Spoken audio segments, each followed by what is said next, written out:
If I had not lied that day, I would still be broke. But that lie almost destroyed my life. And the worst part? The woman I fell in love with was never who she claimed to be. Before I continue, if you love emotional stories with shocking twists, subscribe now, because this one, it gets darker. My name is Daniel. 2 years ago, I was living in a tiny studio apartment in New York City. Not Manhattan luxury, not skyline views. Just a cramped space in Queens with peeling paint and a mattress on the floor. I had graduated from college with big dreams. New York dreams. Reality humbled me quickly. I applied for over 70 jobs. No response. My mother would call and ask, "How's work going?" And I kept lying. Something big is coming. But nothing was coming.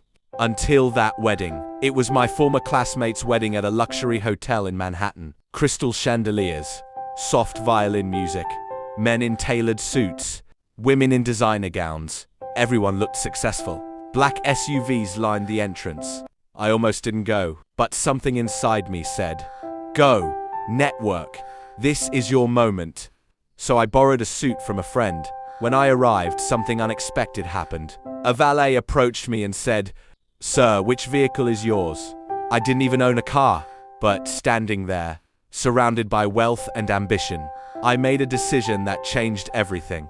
I pointed at a black Range Rover, that one, and that's how the lie began. That's when I met her. Her name was Eliana. She wasn't loud like the others. She wasn't trying to be seen. She stood near the balcony overlooking the city lights, calm, composed, observant. She noticed everything. She looked at me, then at the Range Rover, then back at me. "I like your car," she said with a soft smile. My heart nearly stopped, but I smiled back. "Thank you." We talked for hours. About ambition, about failure, about why people in New York pretend to be something they're not. She told me she worked in investment consulting. She asked sharp questions, the kind that make you feel exposed without knowing why. Before leaving, she said something strange. "I don't think you're like the others here." I laughed nervously. If only she knew. For the next few weeks, I lived two lives. By day, I was broke Daniel, calculating subway fare and eating instant noodles.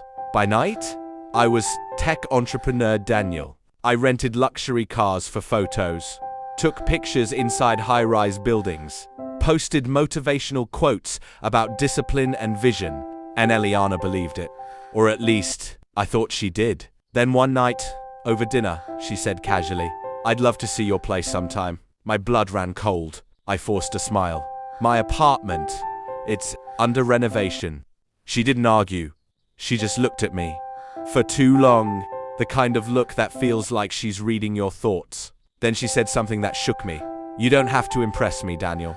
My throat tightened. Why would she say that? Did she know? Was she testing me?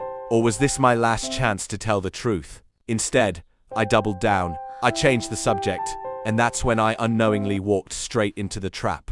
A week later, Eliana introduced me to a private investor. Older, quiet, observant. The kind of man who has funded startups before they became billion-dollar companies. He said he was looking for young founders with vision. My heart was racing. This was it, my breakthrough. But then he asked, "Can you show me proof of your current operations?" Proof, revenue, contracts, team structure, which didn't exist. Eliana looked at me with expectation.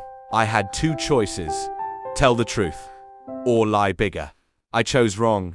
I created fake documents, fake business projections, fake contracts. I convinced myself, I'll build the real thing after getting the money. The investor approved $200,000 funding. When the money hit my account, I cried. This was more money than I had ever seen. But peace disappeared. One night I overheard something. Eliana on the phone. "This one is different. I think he actually feels guilty." Different. Guilty. Who was she talking about? I followed her the next day, and what I discovered destroyed me.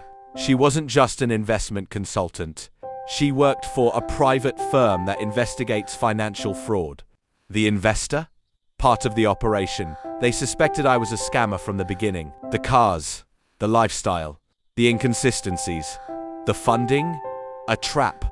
She invited me for dinner, Soft music, dim lights. Then she placed a file on the table. Inside were pictures of me borrowing cars, of my real apartment, of everything. I wanted to believe you, she said softly. My chest tightened. Why didn't you just tell the truth? I had no answer. Tears formed in her eyes. That money you received is marked. If you misuse it, you go to prison. Prison. For pretending to be rich. I expected her to arrest me, but she didn't. Instead, she said, return the money tomorrow. Start again. For real. Why are you helping me? I asked. She looked away. Because I know what it feels like to be ashamed of being poor. Silence. Then she said something shocking. My father went to prison for fraud. I promised myself I would never let someone I care about make that mistake. Care about? She cared? That night I didn't sleep. For the first time I saw myself clearly. Not broke, not unlucky, just afraid. Afraid to be seen as I truly was. The next morning, I returned the entire $200,000. Every cent.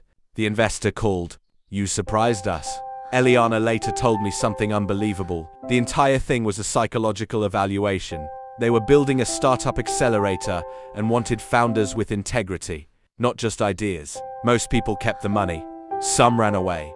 Some disappeared. But I returned it. 2 weeks later, I received an email.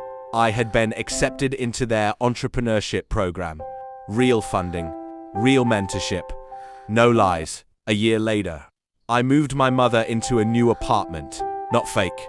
Not borrowed. Mine. Eliana. We're still together. But this time, she knows the real me. And I will never pretend again. If you were in my position, would you have returned the money? Or kept it? Comment below. And if you enjoy deep emotional stories with crazy twists like this, subscribe now.